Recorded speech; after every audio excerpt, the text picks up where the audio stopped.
طيب لو تكرمت فسر لي أكثر فيما يتعلق بقيمة هذه الصفقة وهذا الجدل فيما يتعلق بقيمتها، وما الذي يجب علينا أن ننظر له عندما نقيم هذه الصفقة. وبحديثنا عن الصفقات والاستثمارات، هذا الاستثمار الأمير وليد بن طلال للنادي أيضا ماذا يعني؟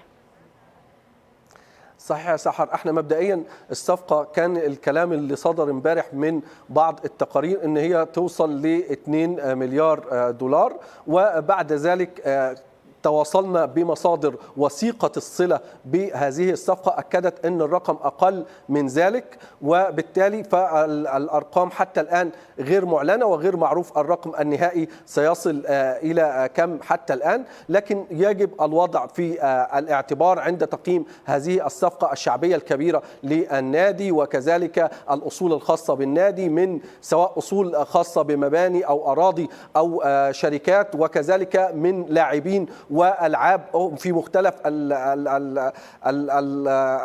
سواء مراحل سنيه مختلفه للنادي في ملكيته لهؤلاء اللاعبين، وكذلك النظر الى التاريخ الكبير والبطولات التي يمتلكها النادي. كل هذه الامور يمكن النظر عليها عند تقييم هذه الصفقه.